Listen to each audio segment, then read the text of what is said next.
Kesaksian seorang muslim masuk Kristen. Nama saya Nur Laila. Saya adalah seorang muslimah yang telah mengikut dan mentaati segala-gala yang telah diajari oleh ibu bapak saya, terutamanya dalam hal-hal iman dan keislaman. Tetapi walaupun begitu, semakin saya lebih membesar, hati dan jiwa saya masih kekosongan saja. Walaupun saya telah mencari jawaban soalan-soalan kehidupan dari agama Islam serta ajaran-ajarannya, pada satu hari saya telah terjumpa dengan jawaban serta penyelesaian kepada segala keruncingan dan keresahan rohani di dalam jiwa dan hati saya. Sejak waktu itu, saya telah dapat mengenalnya lebih mendalam lagi. Hari demi hari, saya dilahirkan dalam keluarga Islam. Ibu dan bapak saya adalah pengikut Islam yang cukup warak dan bertakwa. Datuk saya telah mengajar saya mengaji Al-Quran sejak saya berumur 4 tahun sampai saya mencecah 7 tahun. Sebagai seorang muslimah yang bertakwa, saya menunaikan ibadat sholat saya 5 kali sehari dan telaah pengajian Islam dari jam 6 petang sampai pukul 8.30 malam setiap hari Sabtu ke Kamis. Sesudah selesainya pembelajaran di sekolah menengah, pendidikan saya dilanjutkan lagi di Institut Pengajian Tinggi (IPT), di mana saya telah belajar pendidikan biasa dan juga pendidikan Islam. Saya telah mempelajari gitu banyak tentang agama Islam serta mendalami ilmu-ilmunya dengan cukup mantap. Walaupun gitu, Islam tidak mampu menenangkan jiwa saya atau menghasilkan kehidupan yang bermakna ataupun menjadi panduan hidup bagi saya secara serius. Keadaan dalam hati dan jiwa saya masih lagi kosong dan gelisah saja, dan saya tidak pernah menikmati apa yang difahami sebagai kasih sayang Tuhan Allah agama Islam itu. Setelah mendalami telahan dan pengajian agama Islam, saya dapati bahwa seolah-olah kasih sayang Allah itu bukanlah kasih sayang Tuhan yang sebenar atau kesayangan yang sesungguhnya. Lebih-lebih lagi, kasih sayang Allah agama Islam adalah amat terbatas dan bersyarat sekali. Saya terpaksa melakukan segala macam hal dan peraturan supaya saya melayakkan diri untuk dapat mengalami kasih sayangnya, yaitu Iraman dan Arahimnya. Saya tidak menimbulkan soalan-soalan seperti ini kepada orang tua saya karena mereka menganggapi pertanyaan seperti itu adalah dosa besar. Pada suatu hari, sesudah saya menunaikan ibadah sholat saya kepada Allah, saya telah menangis dan rasa haru menyelubungi saya oleh karena saya tidak dapat mengenal atau merasa apakah itu kasih dan sayang Allah SWT itu. Tidak lama kemudian, saya telah membuka radio saya dan kebetulan sekali tepat pada saat itu merupakan siaran stasiun radio Kristen. Seorang wanita Kristen sedang membaca daripada kitab suci Injil Matius pasal 11 ayat 28 yang berbunyi, Sayyidina Isa berkata, "Marilah kepadaku, hai kamu semua yang lelah dan menanggung beban berat. Aku akan memberikan kelegaan bagimu." Saya telah berpikir pada diri saya, siapakah Sayyidina Isa ini yang mampu dan sanggup menganugerahkan kelegaan kepada umat manusia yang berbeban berat. Saya masih ingat mengatakan kepadanya, "Kalau engkau sungguhnya ilahi dan Sayyidina Isa yang sebenarnya telah menyatakan seperti itu, tolonglah, biarlah saya mengenal engkau." Pada tahun pertama saya di universitas, saya dijemput ke satu keramaian oleh teman-teman saya. Kebanyakan mereka di situ adalah orang beragama Kristen.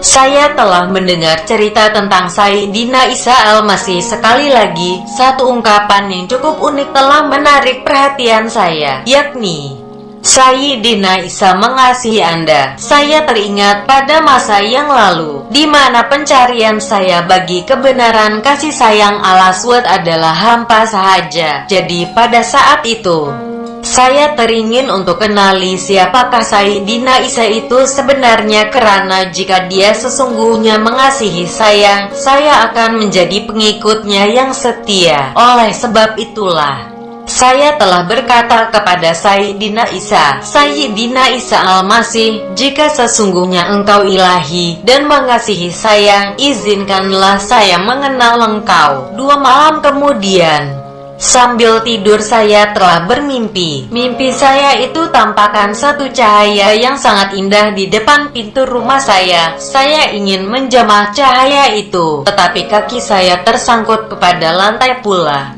Pada waktu yang sama, terdengar suara ibu saya, "Jangan mendekati cahaya itu." Saya telah terjaga dengan tiba-tiba dalam keadaan berpeluh.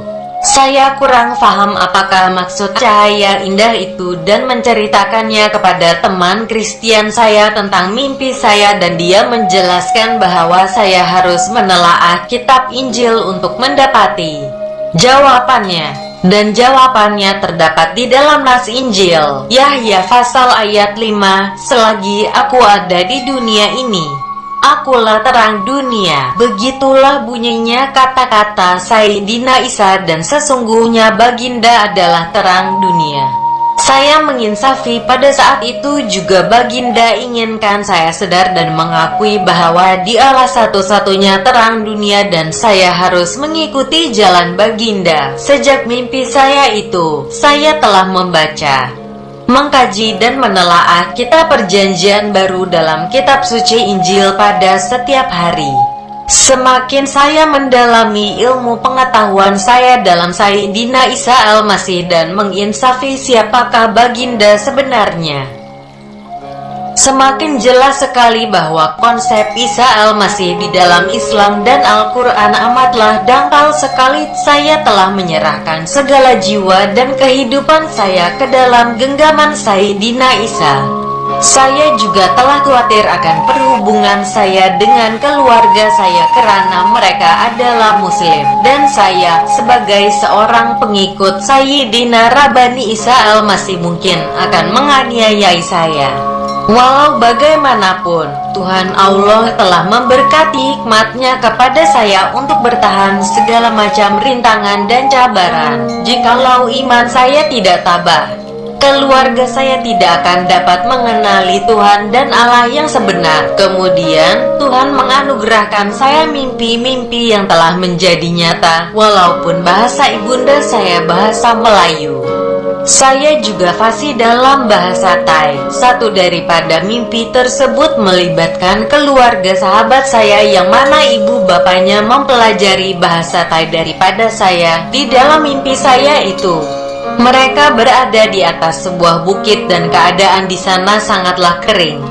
Mereka kelihatan sangat letih dan tiba-tiba anak lelaki bungsu mereka telah jatuh tergelincir ke dalam lembah di bawah bukit itu. Mereka sangat gelisah tentang anak mereka itu dan menangis berseduh-seduh karena keadaannya. Pada saat itu, saya pun telah tiba-tiba terjaga dari tidur dan sadari bahwa Tuhan Allah inginkan saya mendoakan bagi keselamatan keluarga di dalam mimpi saya itu. 2 hari kemudian, seorang teman memberitahu saya bahwa keluarga ini sedang berada di dalam hospital dan anak lelaki bungsu mereka juga dimasuki ke hospital dalam keadaan yang serius. Syukur Alhamdulillah. Setelah saya mendoakan untuk mereka serta untuk pemulihan mereka sekeluarga di dalam nama Sayyidina Isa Al-Masih, mereka semua telah sembuh dan kesehatan mereka sudah pulih kembali seperti biasa 100%. Mimpi-mimpi dari Allah seperti inilah telah menolong saya mengukuhkan iman saya di dalam Allah serta di dalam jalannya yang benar, yakni Sayyidina Rabbani Isa sendiri yang telah menyatakan, "Akulah jalan, kebenaran, dan hidup. Tidak seorang pun datang kepada Tuhan Allah kecuali melalui aku." Yahya 14 ayat 6. 2 tahun kemudian sesudah peristiwa mimpi tersebut, saya telah memeluk ajaran Injil serta menerima Sayyidina Isa Al-Masih sebagai penebus dosa saya dan juga sebagai Rabi dan Tuhan saya sendiri. Saya juga telah menjelaskan kepada ibu saya sebab-sebab mengapa saya membuat keputusan tersebut. Seperti biasa, dia menganggap bahwa saya melakukan sesuatu yang kurang bijak, akan tapi Saya memberitahukan kepadanya bahwa saya telah mengenal Tuhan Allah yang sesungguhnya hakiki dan benar. Orang tua saya kurang senang dengan keputusan saya untuk menjadi seorang pengikut Sayyidina Isa Al-Masih. Inilah reaksi yang lazim bagi ramai umat Islam khasnya apabila mereka kuba menangani orang Islam yang telah menolak ajaran Islam dan ingin menjadi pengikut Sayyidina Isa yang sejati walaupun atas sebab-sebab yang cukup wajar. Walaupun begitu, sebagai seorang yang sudah dewasa, mereka sadar bahwa keputusan saya ini harus dihormati oleh semua pihak. Saya telah pun serahkan keluarga saya yang tersayang ke dalam tangan Allah SWT. Dan saya yakin mereka juga akan menginsafi siapakah Tuhan Allah yang sebenarnya serta memeluknya dengan sebulat hati.